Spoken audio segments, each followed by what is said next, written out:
കഥ പറയൂ, കഥ പറയൂ, കഥ പറയൂ, കഥ കഥ കഥ കഥ കഥയല്ല കഥകൾ.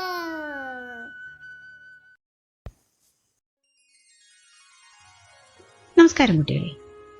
ഇന്നത്തെ കഥ സ്വാമി വിവേകാനന്ദനുമായി ബന്ധപ്പെട്ടിട്ടാണ്. അദ്ദേഹം ഭാരതം മുഴുവൻ സഞ്ചരിച്ചു കൊണ്ടിരിക്കുന്ന ഒരു സമയം. ഇപ്പൊ അദ്ദേഹം ഉള്ളത് വാരാണസിയിലാണ്.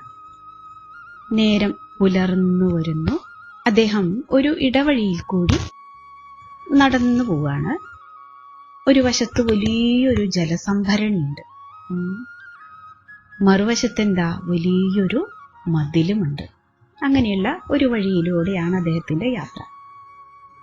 ഈ സ്ഥലം എന്ന് പറഞ്ഞു കഴിഞ്ഞാല് ധാരാളം കുരങ്ങുകളുണ്ട്, നല്ല വലുപ്പുണ്ട്. ചില സമയത്തൊക്കെ ആ വഴി കൂടെ പോകുന്നവരെ ഉപദ്രവിക്കുകയും ചെയ്യും. അങ്ങനെ അദ്ദേഹം ആ വഴിയിലൂടെ യാത്ര ചെയ്യുമ്പോൾ കുറെ കുരങ്ങന്മാരവിടെ ഇരിക്കുന്നുണ്ട്. നല്ല മര്യാദരാമന്മാരായിട്ടാണ് ഇരിപ്പ്. കുഴപ്പമൊന്നുമില്ല, അദ്ദേഹം നടന്നു. അങ്ങനെ കുറച്ചു കഴിഞ്ഞപ്പോൾ അദ്ദേഹത്തിന് തോന്നി, കുരങ്ങന്മാര് എന്റെ പിന്നാലെ വരുന്നുണ്ടോന്നൊരു സംശയം. പതുക്കെ തിരിഞ്ഞു നോക്കി. ശരിയാ, അവര് തൊട്ടുപുറകെ വരുന്നുണ്ട്. എന്നെ ഈ വഴി കൂടെ കടന്നു പോകുന്നത് തടയാൻ വേണ്ടിയിട്ടാണോ ഇവര് വരണേന്നൊരു തോന്നൽ വന്നു. അദ്ദേഹം നടന്നു, ഇവരും നടന്നു. അദ്ദേഹം അല്പം വേഗത കൂട്ടി, ഇവരും വേഗത കൂട്ടി. വേഗത കൂട്ടിയെന്ന് മാത്രല്ല, സ്വാമിജിയെ നോക്കിയിട്ട് ശബ്ദങ്ങളൊക്കെ ഉണ്ടാക്കുക, കാലിലൊക്കെ പിടിച്ച് വലിക്കാൻ നോക്കുക. അപ്പം അങ്ങനെയായപ്പോഴ് ചെറിയൊരു പേടി അദ്ദേഹത്തിൻ്റെ ഉള്ളിൽ വന്നു. ഇവര് എന്നെ ഉപദ്രവിക്കുമോ, എന്നെ ആക്രമിക്കുമോ എന്നുള്ളൊരു ചിന്ത അദ്ദേഹത്തിൻ്റെ ഉള്ളിൽ പെട്ടെന്ന് വന്നു എന്നർത്ഥം. അദ്ദേഹം നടപ്പ് കുറച്ചും കൂടി വേഗത്തിലാക്കി. ഇവരും വേഗത്തിൽ പിന്നാലെ വന്നു തുടങ്ങി. അപ്പൊ പിന്നെ എന്തായി, അദ്ദേഹം ഓടാൻ തുടങ്ങി. പക്ഷേ അദ്ദേഹം എത്ര വേഗത്തിൽ ഓടിയോ അത്രയും വേഗത്തിൽ തന്നെ ഈ കുരങ്ങുകളും പിന്നാലെ കൂടി. അവര് കടിക്കാനൊക്കെ ഒരു ശ്രമം നടത്തി തുടങ്ങി.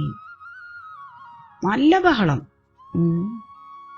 അദ്ദേഹത്തിന് തോന്നി, ഇനിയിപ്പോ രക്ഷപ്പെടൽ എളുപ്പാവില്ല, ഇവരെന്നെ എന്തായാലും ഉപദ്രവിക്കും. അങ്ങനെ തോന്നിയ ആ ഒരു നിമിഷം അവിടെ വഴിയില് കുറച്ച് ദൂരെയായിട്ട് ഒരു വയസ്സായിട്ടുള്ളൊരു സന്യാസി ഇത് കണ്ടുകൊണ്ട് നിൽക്കുന്നുണ്ടായിരുന്നു. അദ്ദേഹം ഉറക്കെ വിളിച്ചു പറഞ്ഞു, നിൽക്കൂ, പേടിക്കരുത്, ആ കുരങ്ങന്മാർക്കെതിരെ തിരിഞ്ഞു നിൽക്കൂ എന്ന് പറഞ്ഞു. ഈ വാക്കുകൾ കേട്ടതും വിവേകാനന്ദ സ്വാമികള് പെട്ടെന്ന് അവിടെ നിന്നു.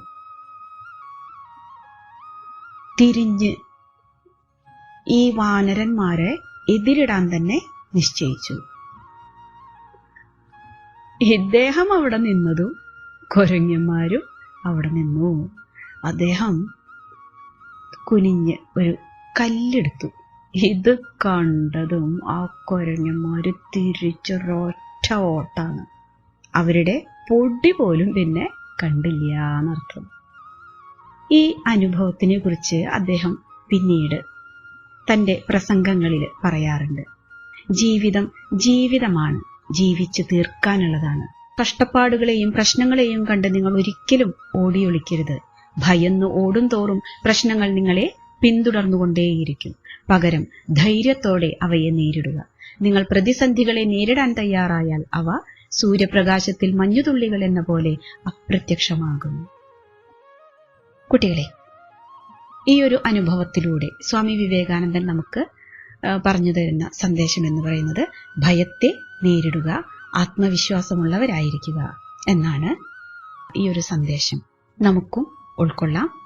പ്രതിസന്ധികളെയും പ്രശ്നങ്ങളെയും ഭയക്കാതെ ആത്മവിശ്വാസത്തോടുകൂടി നേരിടാം. ഇതിനോടൊപ്പം അദ്ദേഹം ഇതിനെ സൂചിപ്പിക്കാനായിട്ട് മറ്റൊരു കഥ പറയാറുണ്ട്. ഒരു ആടിന്റെ കൂടെ വളർന്ന പുലിക്കുട്ടിയുടെ കഥ. ആ കഥ മുമ്പ് ജയൻചേട്ടൻ നിങ്ങൾക്ക് പറഞ്ഞു തന്നിട്ടുണ്ട്. താൻ ആരെന്നറിയുക, അതാണ് കഥയുടെ പേര്. കേട്ടിട്ടില്ല എന്നുണ്ടെങ്കിൽ കേൾക്കണം കേട്ടോ. എല്ലാ കുട്ടികൾക്കും സസ്നേഹ നമസ്കാരം.